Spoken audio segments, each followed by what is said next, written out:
All right, thank you, Anderson. I am Chris Cuomo, and welcome to Primetime. Just when it looks like the president has trumped our democracy, 2 slapdowns in one day. Attorney General Barr with a slap right in Trump's pie hole, saying the tweets make it impossible for him to do his job. Imagine that. And the Senate then slaps down the president's ability to use the military. 8 Republican senators joining the effort. We have key players tonight on what happens now. What do you say? Let's get after it. Attorney General Bill Barr is selling the story to the media that reducing the Stone sentence, all him. But he became the first sitting cabinet member to take a whack at the boss in the process. To have public statements and tweets made about the department, about cases pending in the department, and about judges before whom we have cases, make it impossible for me to do my job. And I will make those decisions based on what I think is the right thing to do, and I'm not going to be bullied or influenced by anybody. And I said at the time, whether it's Congress, newspaper, editorial boards, or the president. Really? What a smack. Such defiance, such that I have to suspect that punch is a ploy. Distract the media with the drama while ignoring the fact that the explanation from Barr about how it happened here with Stone, tough to believe. Another clue to a potential canard. Trump let the disrespect go. The White House says he wasn't bothered by Barr's comments at all. And he has the right, Mr. Barr, just like any citizen, to publicly offer his opinions. The president has full faith and confidence in Attorney General Barr to do his job and uphold the law. Never heard him say that about anybody who said anything close to what Barr just did. Wonder why. I also wonder what's scarier. And that's part of our job tonight, to look at this question. Trump telling Barr what to do about this sentence, or Barr just having Trump's interests so far in front of anything else that he didn't need to be told, even if it meant undoing a sentence recommendation that his guys okayed. So let's get perspective. Let's bring in 2 Justice Department vets, former Acting Assistant Attorney General Mary McCord and former FBI Deputy Director Andrew McCabe. Good to have you both. Andrew, I see you all the time. Mary, thank you for being with us. Sure, my pleasure. Mary, I start with you. You ever see this on your watch, that a sentencing recommendation got the okay, got signed off, and then all of a sudden, no good? Well, I mean, if there was a change in circumstances, the person started to cooperate, or we had made some sort of mistake in our calculations, then maybe when I was a prosecutor, we might have to correct or revise a sentencing memo, but not for reasons that appear to be politically influenced. This is the first time I've seen that. What concerns you, if anything?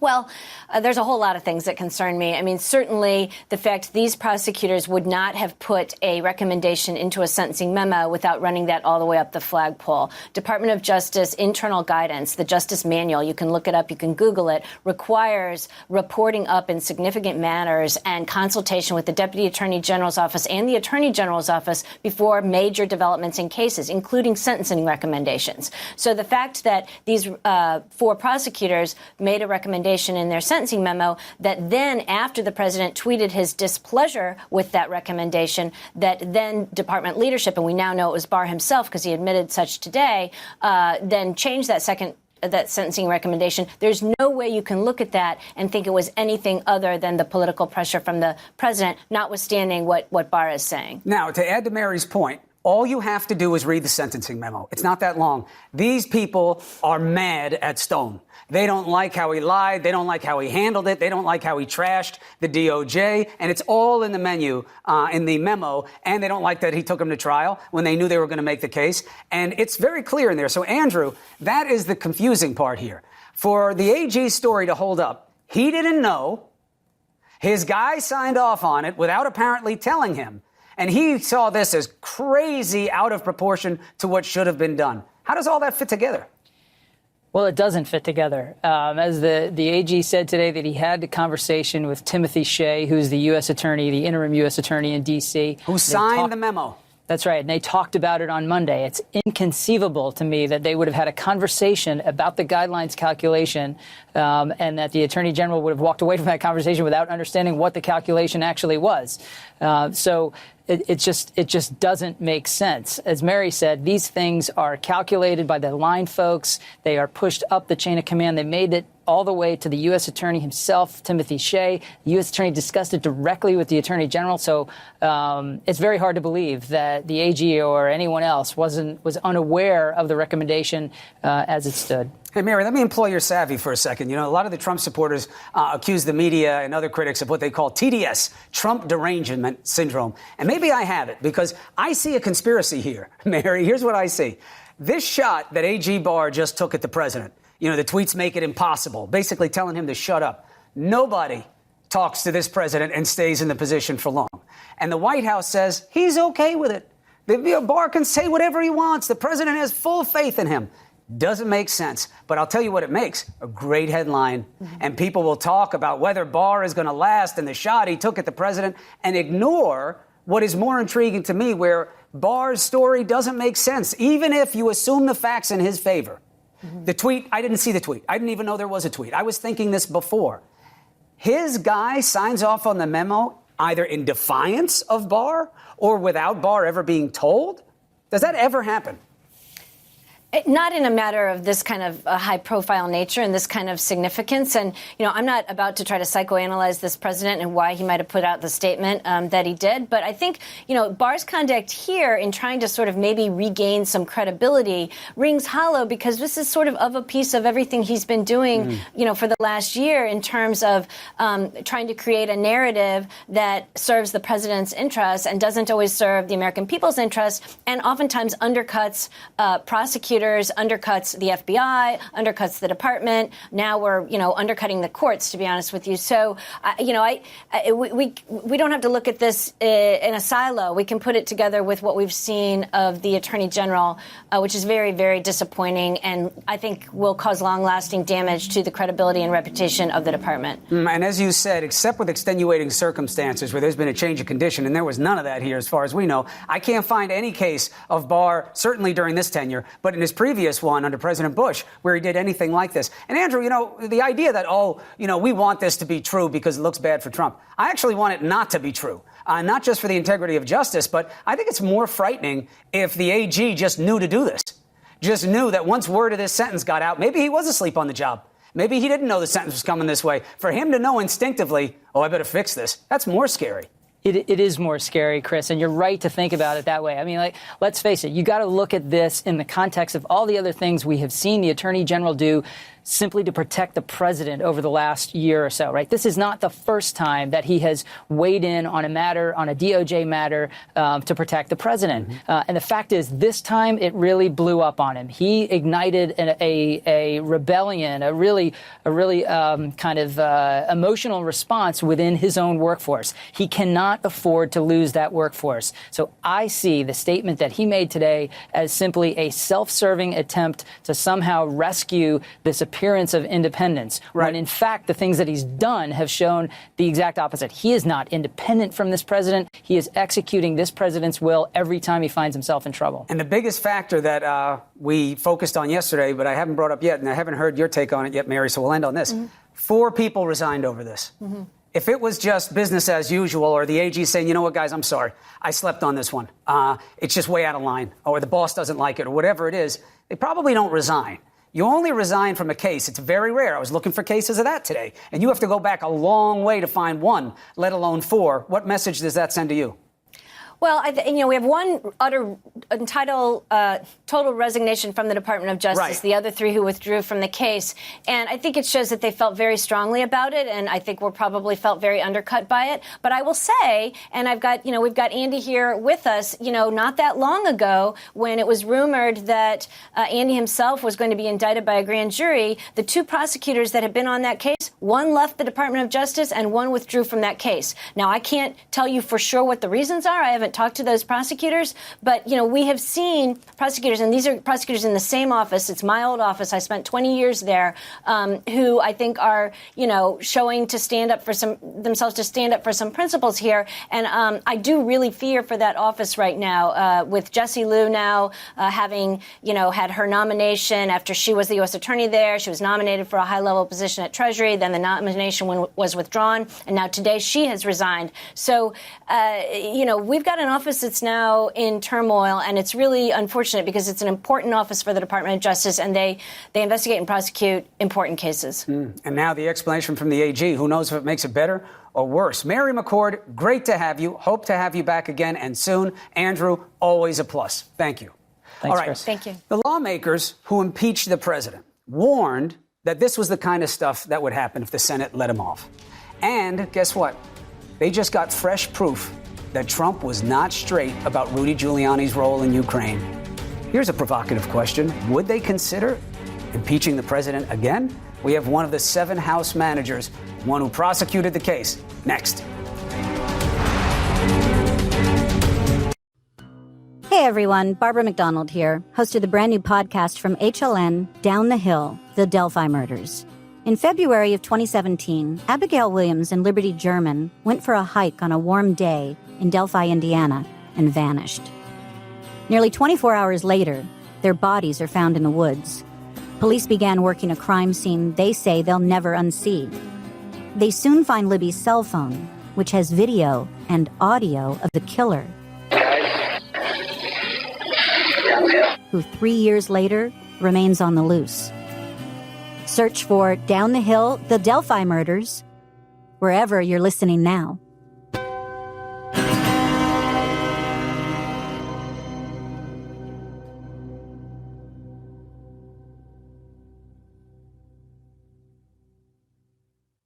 Welcome to the Steam Room, everybody. Ernie Johnson and Charles Barkley. We on a roll right now. Is this a chance to blow off steam? Yes, I can't brag about our show because that just make you an asshole. Subscribe and download the Steam Room on your favorite podcast app every Thursday. Subscribe. The president may now think he is unchecked, but you know what? He just forgot to check himself, now admitting what he once denied. Here's what Trump said back in November about whether he directed Rudy Giuliani's actions in Ukraine. So you didn't direct him to go to Ukraine to do anything or put any heat on him? No, I didn't direct him. No, I didn't direct him. Today he said this. Was it strange to send Rudy Giuliani to Ukraine, your personal lawyer? Are you sorry you did that? Not at all. Not at all, is the response to was it strange to send him? When a client tells their attorney to do something or agrees with a course of action that that attorney suggests, that's called giving direction. Because in either instance, the client, Trump here, is showing the lawyer which way to represent his interests, actively or passively. Therefore, your president lied in November. The question is, so what? One of the Democrats who made the case in the Senate, Representative Hakeem Jeffries, is here. Congressman, always a pleasure. Don't mean to be a cynic, but so what? He lied. Well, listen, Donald Trump tried to cheat. He got caught. Then he worked hard to cover it up. The House managers proved our case decisively before the Senate and the American people with a mountain of evidence. Donald Trump's behavior was abusive. It was appalling. It was inappropriate. It was wrong. Those are the words that Republican senators have used. Yes. But unfortunately, a majority of the Senate decided that they wanted to let Donald Trump off the hook. And so we see the behavior over the last few days that continues the outrageousness and the corruption. But it's in the hands of the American people. And I've got full faith and confidence in the American people that they will conclude in November that this is not acceptable. So do you spend the time now and then doing the people's work on a number of other issues that are obviously pressing and leave the investigations alone? Well, we certainly are going to continue to do people's business, and we've been working on that from the moment that we reclaimed the majority under the leadership of Speaker Pelosi. I think, as you know, Chris, we've sent over more than 400 bills to the United States Senate. 275 of them have been bipartisan. We've passed legislation to lower health care costs, protect people with pre-existing conditions, strengthen the Affordable Care Act, deal with the gun violence epidemic, confront the climate crisis, raise the minimum wage to $15 per hour, create a pathway towards citizenship for millions of dreamers. Countless bill after countless bill that has been sent over that are being buried in Mitch McConnell's legislative graveyard. But that's not going to stop us for continuing to try to make progress on behalf of the American people, while at the same time defending our democracy through our oversight responsibilities. But what can you do? You know it can't wind up going anywhere because the only thing you could do is impeach him again. And even then, as long as they have the numbers they have in the Senate or anything close to it, you'll never remove him. So do you believe that a better course of action might be, if you can really prove a case, is to push for censure? So there is on record that something was done. There's a mark by his name for what he did, whatever it is the next time, but not go through that whole process when you know how it ends in advance. Well, I don't expect that we'll go through an impeachment process at any point during this calendar year. And I don't necessarily expect that we'll go through the censure process, but there hasn't been a discussion about that at the leadership level or amongst the House Democratic caucus. I do know that we've got to continue to follow the facts, apply the law, be guided by the Constitution, and present the truth to the American people. What we see now is that under Bill Barr, the Department of Justice is a wholly owned subsidiary of Donald Trump's petty, corrupt, and abusive mind. And that is inconsistent with who we are as Americans. In terms of power to do anything, well, first, let me ask something else. I know, it's very hard to talk about things retrospectively and whether or not a better path would have been good. I know there's political exposure on that. But if it had played out where you would ask for a censure and said, made a deal with the Senate, let's all just Congress come together and censure his actions, say it was wrong, not push for the removal, forget the trial, but just be on record that you can't do this. You think we would have wound up in a better place? Absolutely not. First of all, there's no reason to believe that this Republican Party over in the Senate would have done anything with a censure but vote with Donald Trump. More importantly, the framers of the Constitution, as we proved with overwhelming evidence, their views about what was impeachable and what conduct violated the Constitution and constituted a high crime and misdemeanor related to an abuse of power, related to betrayal of one's oath of office by a president in exchange for something of value or some foreign solicitation, and the corruption of our free and fair elections. And what we had in this particular instance was that Donald Trump essentially hit the trifecta of impeachable conduct. And so we were left with no choice but to act, to hold him accountable, to vindicate the principle, at least in the House and before the American people, that no one is above the law. Now, it's interesting. What happened today with his changing his story since November is proof of why they wouldn't let him testify. It's hard for him to stick to a story. It's hard for him to not embellish and lie. And you could just foresee dozens of those things happening. Oh, I thought you said you didn't direct him. Now you're saying it wasn't a mistake to direct him. That's why he didn't sit in the chair. Congressman, I appreciate being with you here tonight. And it'll be interesting. Everybody's saying it's about the election now. But imagine if he wins and what mandate that will give him and what will mean for your party. Do you think about that? Well, I think about making sure that we're continuing to articulate a vision for prosperity in every single zip code, for making sure that nobody is left behind, not in urban America, rural America, small town America, and to advance the causes that we are standing for as House Democrats, like driving down the high cost of life-saving prescription drugs, trying to reach an infrastructure agreement where we fix our crumbling bridges, roads, and tunnels, and push the Senate to enact some of these bills that we've sent over to make life better for everyday Americans. I think that's the most important thing that we can do. But if you don't have control of the Senate, it will be really interesting to see what incentivizes this president and to do what exactly. But always a pleasure to have you on making the case for your party. Thank you. Thanks, Chris. All right, be well, Hakeem. All right, the president exacts impeachment revenge. He's also trying to take down a rising 2020 threat. Michael Bloomberg is surging ahead of Super Tuesday. Why is he surging? What does it mean for him and for other parts of the Democratic Party? Some surprising insight from the Wizard of Odds. Next. Welcome to Hot Ones, the game show. It's just hot sauces, questions, and eventually some heartburn. I didn't know it was possible for your eyeballs to sweat. Sean Evans hosts Hot Ones, the game show, a new series on True TV. All-Star Weekend roars into the Windy City. We are ready to go. The Rising Stars, State Farm All-Star Saturday night, and the NBA All-Star Game presented by Kia. NBA All-Star 2020, February 14th to 16th on TNT. All right, Democrats are split, period. But especially when you look at the money. One side, you got Bernie Sanders looking strong after New Hampshire and Iowa, very clear on feelings about billionaires.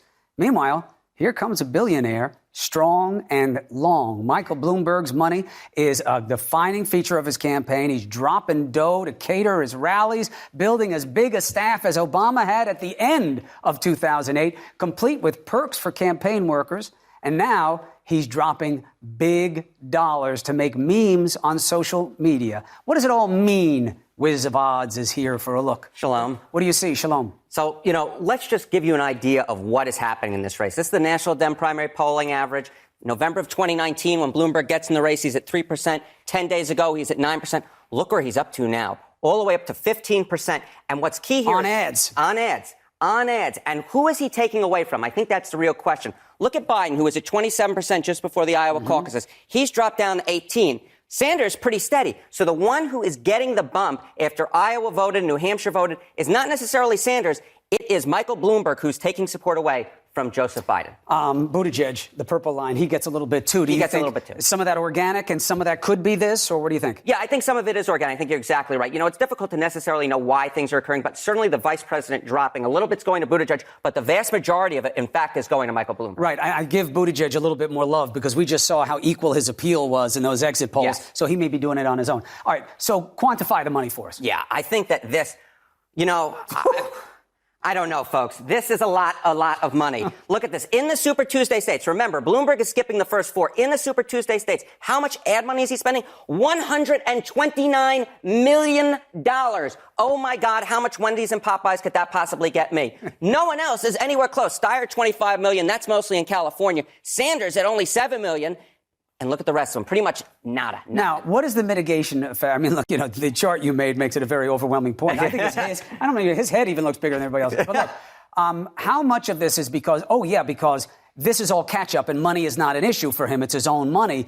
They aren't spending as much because they have all of this momentum coming in. You know what I mean? Like, how much does it matter that he's doing this? I think it matters a lot because the fact is, if you go back again to that first slide, he was only at 3%. Then he jumps up to 9, then he goes to 15. And the real reason why I think it is this ad money spending, which also gets the attention of the media, right? That's so important because then we start talking about it and becomes this cycle where all of a sudden Michael Bloomberg's name is in the news over and over and over again. So he's in there. He's also, the difference between free advertising, like coming on here. And listen, let's be clear. We invite all of them on a regular basis. All I can do is invite. I've invited the mayor on. He's welcome to come here. Because he hasn't done these things, we would give him more time to introduce him to you. I'm open to that. But you know what he doesn't get with advertising?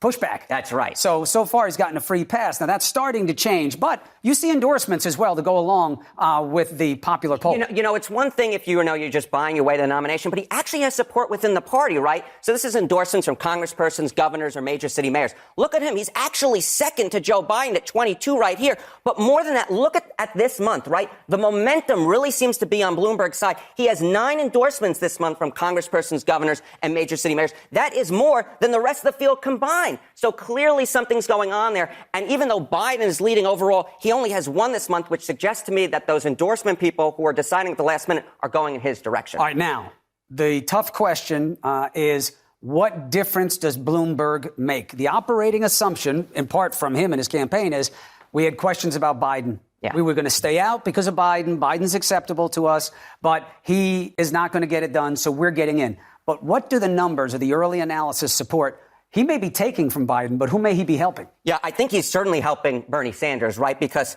the fact is, if you're at 23% here, that's leading the field. If you add that 18 and that 15 together, that would beat the 23. But right now, the moderate to conservative part of the party is really divided, allowing Bernie Sanders to jump into the So you're getting in because you don't want Bernie, and you're afraid Biden can't get it done. But you may be helping Bernie because you're in now and hurting Biden. Exactly right. Tricky calculus. Thank you, Wiz. Shalom. Appreciate it very much. Well. All right, so those are the numbers. That's the analysis. Now, the question is, well, how are they processed by Team Bloomberg? And the endorsements we were just talking about? Look at this guy. They just got a big endorsement. Congressional Black Caucus member Gregory Meeks, Congressman, New York. Good to see you. Good to be with you. We'll take a break. When we come back, we'll go through the pluses and minuses for former Mayor Bloomberg. And why is Greg Meeks with him? Next. The wait is over. Coming to HLN. All new episodes of Forensic Files. Follow the evidence and crack the case. Forensic Files 2 premieres Sunday, February 23rd at 10. Only on HLN. With a no-holds-barred election right around the corner, take a look back at some of the most hard-fought presidential races throughout history. The CNN original series Race for the White House is back for a brand new season. Sundays at 9 on CNN. Look, can't talk about the Democrats and not talk about Michael Bloomberg. You have to. Why? Because he is surging in polls. Now, is it about him? Is it about indecision for the Democrats? I think the obvious answer right now is it's both. But with the increase in attention, he is getting negative attention as well. Not as much as the other candidates, because he's doing almost all of this with advertising. But the big ticket on him is, in 2015, he defended the stop and frisk policy and how it was being administered when he oversaw it. And, you know, he's explaining what it is. People hated that policy. There were 2008 comments that he made where he blamed the end of redlining. Now, redlining is a horrible and discriminatory housing practice, okay? Now, it was where, you know, people of color were being prejudiced by lenders. He blamed that for the housing crisis. So he's getting smacked for that, too. But stop and frisk is at the top of the hate parade for him right now. But all of this is coming up because he's doing well, especially with African-American voters. And it seems that he is taking from Joe Biden. And with the polls is coming popularity with electeds. Key endorsements from 3 members of the Congressional Black Caucus, including Congressman Gregory Meeks. It's good to see you, sir. Good to be with you. First, why? You're supposed to be a Joe Biden person. I know you didn't officially endorse him, but that would have been the rationale, the logical one. Why not? There's too much at stake. We've got to go with the individual that is best equipped to beat Donald Trump. Our democracy is at stake. And so when you look at the whole record of Michael Bloomberg and what he represents and who could stand up against Donald Trump in a debate, one-on-one, and move forward and beat Donald Trump, I am thoroughly convinced that that is Michael Bloomberg. Our 3 checks on the argument. The first one is, how do you know when he hasn't been on the stage? He might be on next week. We have to see what happens. But he hasn't stood up against these other people and taken shots and let you see how he does against them, let alone against one of the most, vicious campaigners we've seen in a generation. Yeah, but I have seen how he has responded to and gets under the skin of Donald Trump. I do know that he knows Donald Trump better than all because they both come from New York, both business people, and that Mr. Bloomberg knows all of the associates that were around him. So there's only one billionaire that's running, as he said. The other one is a con man. He's fake. And the one that can expose that more so that the American people is clear and one that and can deliver the votes to him to defeat this guy is Mr. Bloomberg. So the second check is what Harry was talking about over there, that you're taking from Biden. Why? Because you kind of fill that moderate, this was a reasonable person lane with Bloomberg as opposed to somebody who has radical progressive ideas, for better or worse. So you're hurting Biden, which is why he stayed out of the race originally, because he thought Biden would be okay.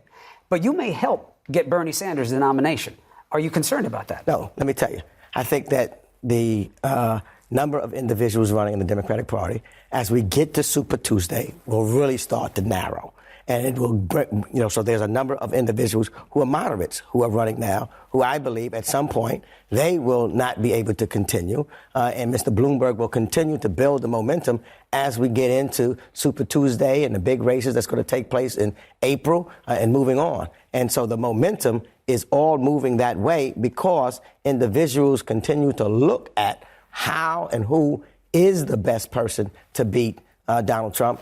And reasonable people can disagree, but I think that most Democrats will then say it's Michael Bloomberg. So what if it's Bernie Sanders, though? Do you think he can beat Donald Trump? I would say this. Whoever wins the Democratic primary will be a much better president than Donald Trump. And whoever wins, I will support.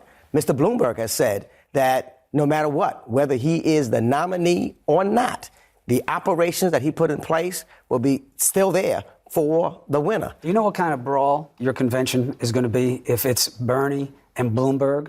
I mean, you can't have more opposite people. You know, Bernie Sanders hates everything that Michael Bloomberg is about, except they're both members of the same faith. But other than that, you're going to have a war at your convention. Well, I think that at some point there will be a winner.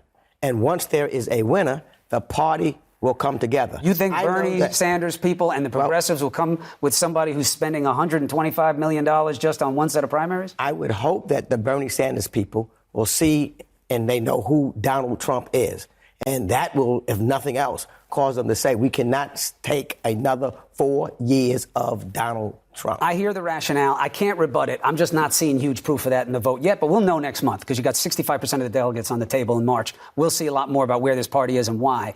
Now, the hard thing for you as such an honored member of the Congressional Black Caucus and obviously a leader in all communities, let alone the African American, the knock is you can't back this guy. He was wrong on stop and frisk, and he was wrong for too long. Listen to this. What we did was we focused on fighting the NRA. We focused on keeping kids from going through the correctional system where they just came out worse than they went in. Kids who walked around looking like they had a gun, removed the gun from their pockets to stop it. And the result of that was, over the years, the murder rate in New York City went from 650 a year down to 300 a year when I left. Now, that is the favorable version of this. You know, he has said things like, hey, you know, we had to get the weapons out of the hands of the black kids that were committing the crimes. So the way you did it is you throw them against the wall and you get the gun. Now, you and I have talked about this with the context of the crime bill before. But he has apologized and said, I misapplied it. But why should African-American people have confidence that Bloomberg gets what matters to them when it matters? Not after you've made the mistake, not after you've made a mistake about redlining and you go back and I'm sure he's going to clean that up somehow.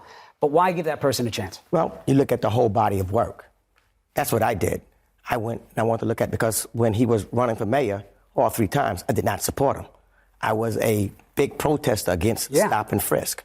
So what I did, in looking at the seriousness that we have going right now as far as who's going to be Donald Trump, I looked at the whole body of work.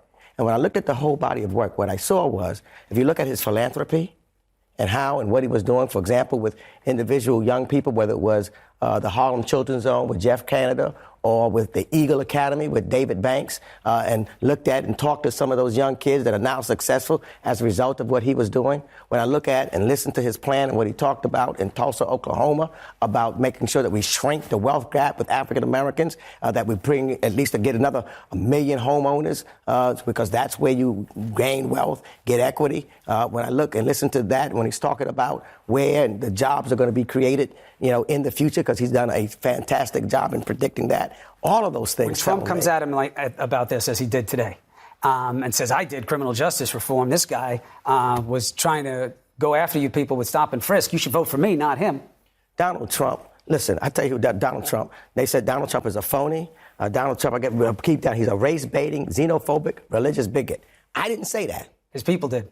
That was said by Lindsey Graham. Yeah. They know who that he was is. Then. You've never seen anybody have power over his party like this guy does. I'm pointing out, when he was running, they knew who he was then, and they know who he is now. Yeah, he's their boss. And, you know, if you listen or read the book by Madeleine Albright called Fascism, when she says we are living that now, that tells you the serious times of which we live in. Because it's when fascism is when you can fire anybody, and anybody that disobeys you, you control the justice system, you control the State Department. That's what we're living. This is serious. Our democracy is at stake. So this is bigger than anything that we've ever come across with this individual. We cannot have this guy be the president of the United States for 4 more years. It will give us a damaging effect to our leadership almost forever. So that's why it's so important. You know, the campaign's reaching critical mass. I mean, he obviously has to get in and start making his case to people. You are welcome here always. My respect for you is complete. To make the case for Mayor Bloomberg. Mayor Bloomberg is welcome on the show. I'll give him more time than anyone else. He's got to start making his case to the people, and not just at commercials, because you got to get the negative. He'll be out. Because you got to be tested for people to respect it, you know? Thank you very much, Congressman. A brave decision by you. We'll see how it plays in the papers the next few days. Be well, Congressman. All right, Congressman Gregory Meeks. So, it's all so dire. It's all so dour. Not always. Something very unusual happened today, and it was a good thing. And I'm going to make an argument about it next.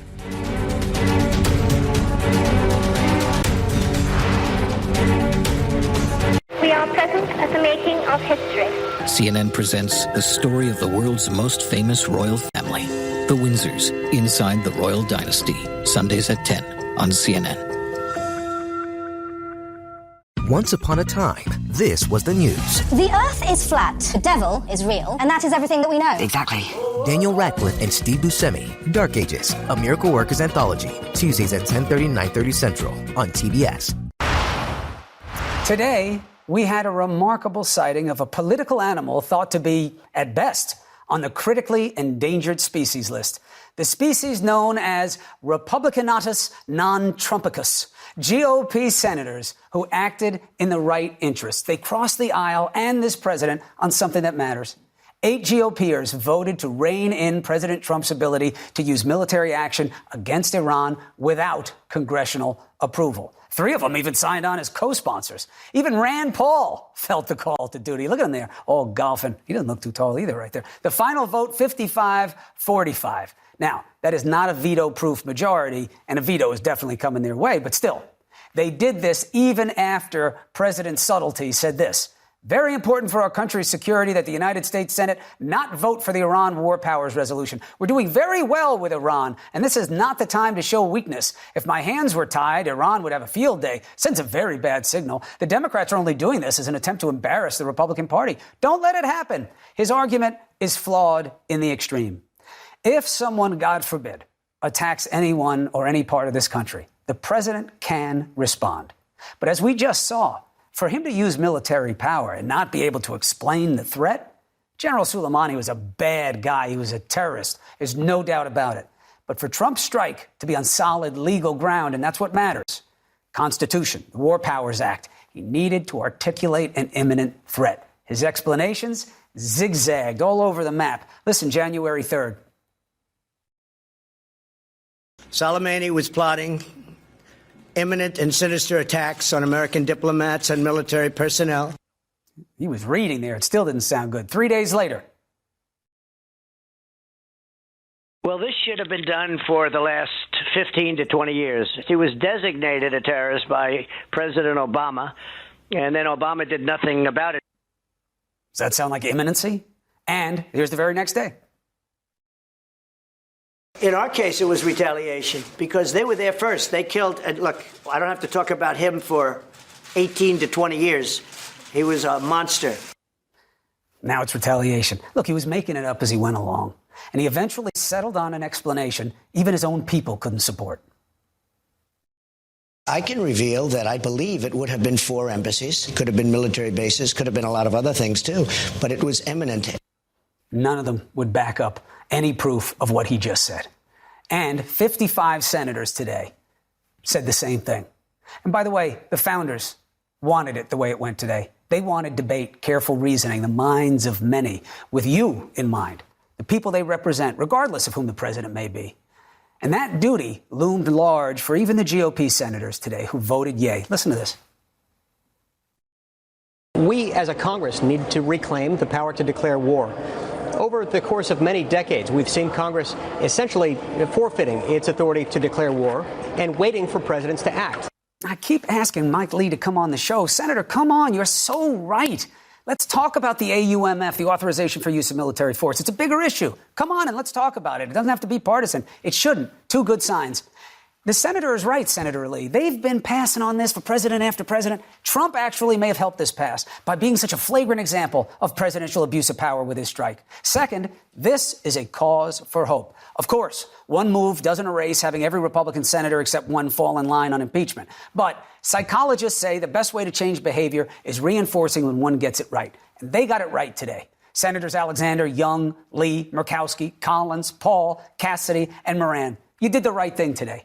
You did right by your constituents. You did right by the Constitution. And most importantly, you did right by our men and women in uniform. Is there going to be blowback? Maybe.